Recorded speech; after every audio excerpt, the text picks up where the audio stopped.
Hi, Mr. President. As a Gold Star mother, my son gave his life for acts of terrorism.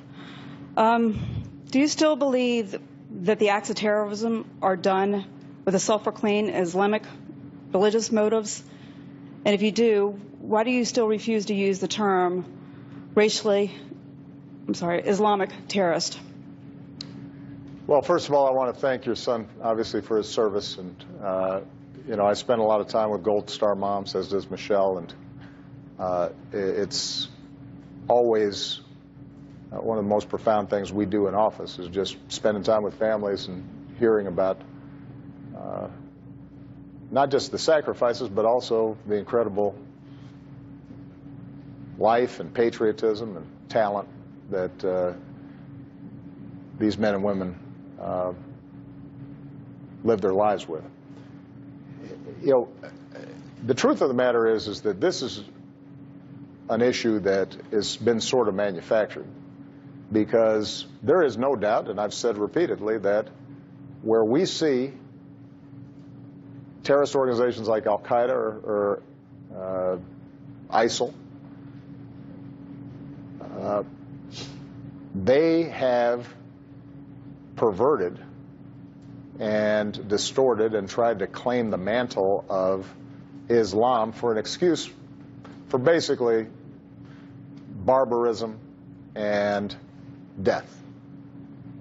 These are people who kill children, kill Muslims, take sex slaves. There's no religious rationale that would justify in any way any of the things that they do. But what I have been careful about when I describe these issues is to make sure that we do not lump these murderers into the billion Muslims that exist around the world, including in this country, who are peaceful, who are responsible, who in this country are our fellow troops and police officers and firefighters and teachers and neighbors and friends. And what I learned from listening to some of these Muslim families, both in the United States and overseas, is that when you start calling these organizations Islamic terrorists, the way it's heard, the way it's received by our friends and allies around the world is that somehow Islam is terroristic. And that then makes them feel as if they're under attack. In some cases, it makes it harder for us to get their cooperation in fighting terrorism. So, do I think that if somebody uses the phrase Islamic terrorism, that it's a huge deal? No. There's no doubt that these folks think that and claim that they're speaking for Islam.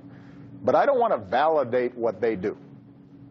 I don't want to, if you had an organization that was going around killing and blowing people up and said, we're on the vanguard of Christianity. Well, as a Christian, I'm not going to let them claim my religion and say you're killing for Christ.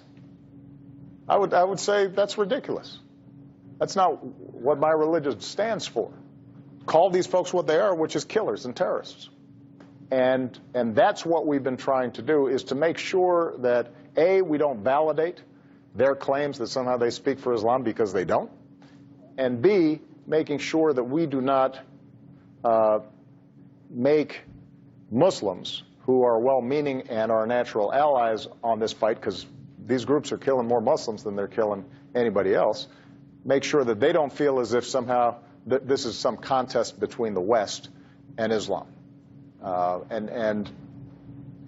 think that, I'll just be honest with you, the dangers where we get loose in this language, particularly when a president or people aspiring to become president get loose with this language, you can see in some of the language that in talking about Muslim Americans here.